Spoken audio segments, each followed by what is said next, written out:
Halo guys, kembali lagi bersama saya Sally di channel YouTube Maleo Channel.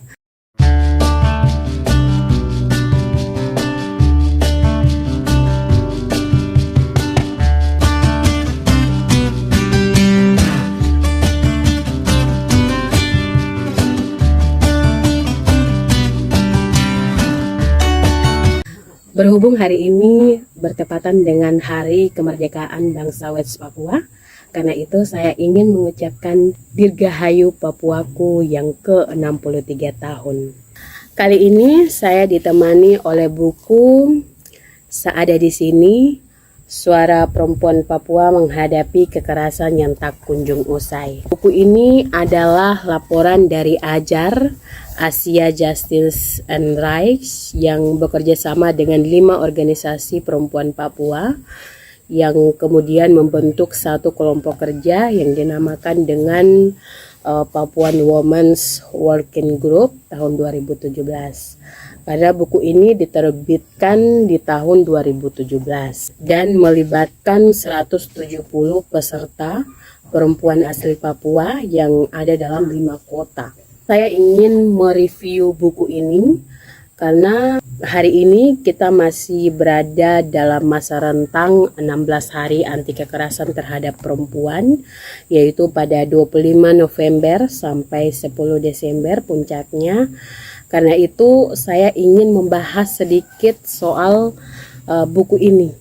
Karena buku ini dia mengkisahkan cerita-cerita perempuan asli Papua yang ada dalam buku ini itu banyak mengalami bentuk-bentuk kekerasan, baik itu kekerasan secara struktural, kekerasan secara pendekatan keamanan, kekerasan fisik, KDRT, dan lain-lain. Karena itu saya ingin membahas sedikit tentang buku ini. Buku ini adalah sebuah karya yang mengangkat kisah-kisah perjuangan perempuan Papua dalam menghadapi isu sosial, budaya, dan politik. Dan buku ini bisa menjadi salah satu tonggak penting dalam mendokumentasikan perjuangan perempuan Papua yang sering diabaikan oleh narasi besar persoalan Papua.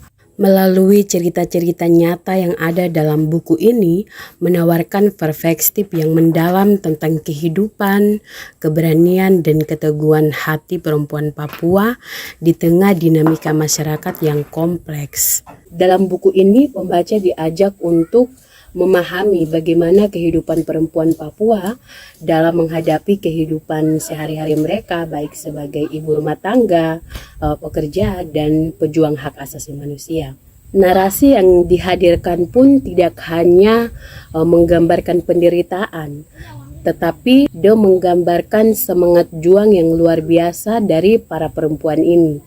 Jadi yang ditunjukkan adalah mereka bukan hanya korban, tetapi mereka adalah agen perubahan dari komunitas mereka.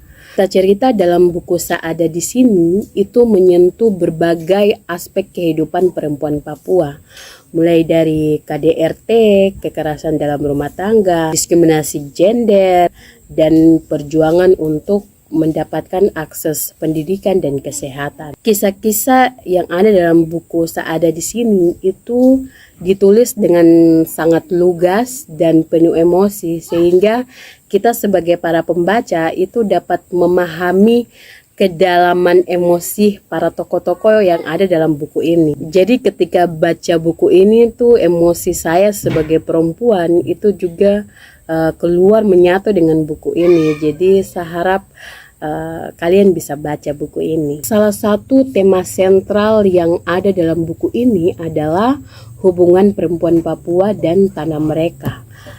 Bagi kita kebanyakan perempuan itu tidak hanya menganggap tanah itu sebagai sumber kehidupan, tetapi dia juga sebagai identitas dan warisan budaya yang harus terus kita jaga. Nah, yang seringkali mengancam hubungan baik ini adalah investasi-investasi atau proyek-proyek yang datang mengatasnamakan pembangunan yang seringkali mengancam hubungan baik antara perempuan Papua dan alam dan tanahnya.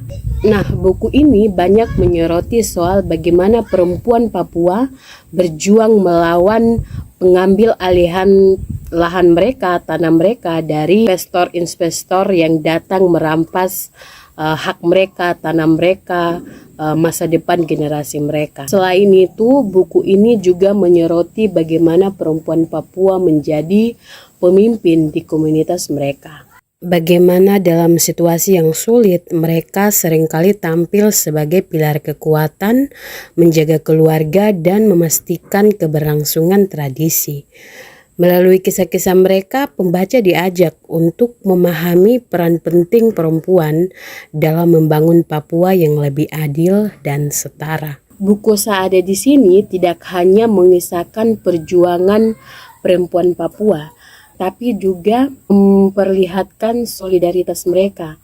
Mereka saling mendukung satu sama lain, berbagi pengalaman, dan bekerja sama untuk menghadapi berbagai tantangan. Nah, solidaritas ini menjadi salah satu kunci dalam menghadapi ketidakadilan yang dialami oleh perempuan Papua. Selain itu, buku ini juga memberikan gambaran tentang bagaimana perempuan Papua menggunakan seni dan budaya sebagai alat perjuangan melalui tarian, nyanyian, kerajinan tangan, kerajinan tradisional. Jadi mereka tidak hanya melestarikan identitas mereka, tetapi mereka menggunakan itu sebagai alat perjuangan, alat perlawanan mereka terhadap semua ketidakadilan yang mereka alami.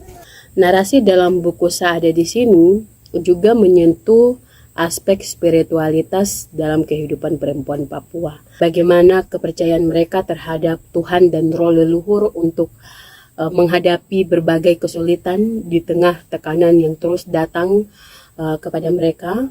Dan dalam banyak cerita dalam buku ini, spiritualitas ini menjadi bagian yang sangat penting dalam kehidupan perempuan Papua. Dalam buku ini, pembaca juga diajak untuk melihat bagaimana perempuan Papua menghadapi modernisasi dan globalisasi.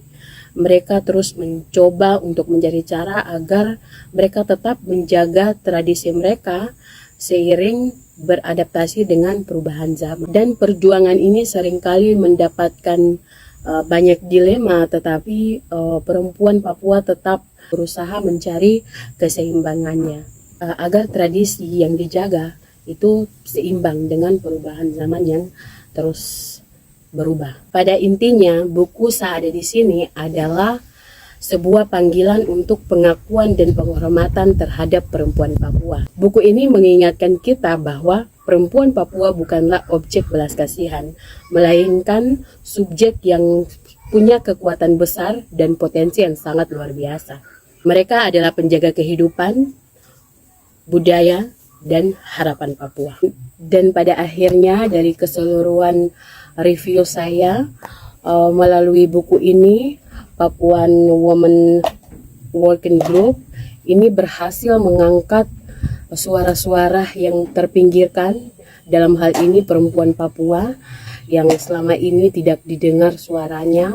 Buku Saada di sini adalah sebuah buku yang penuh dengan keberanian, kejujuran, dan harapan. Buku ini tidak hanya penting bagi perempuan Papua, tapi bagi siapa saja yang peduli dengan ketidakadilan dan kemanusiaan. Jadi saya rekomendasikan bagi siapapun yang peduli terhadap isu ketidakadilan dan kemanusiaan. Buku ini saya kasih rating 5 dari 5. Jadi kamu wajib baca buku ini. Jadi begitu saja review saya terhadap buku ini. Untuk kurang dan lebihnya seperti biasa teman-teman bisa tambahkan di kolom komentar. Tolong bantu saya untuk like, subscribe, dan komen juga agar saya bisa lebih semangat lagi untuk buat konten-konten review buku selanjutnya. Oke, begitu saja. See you, bye-bye.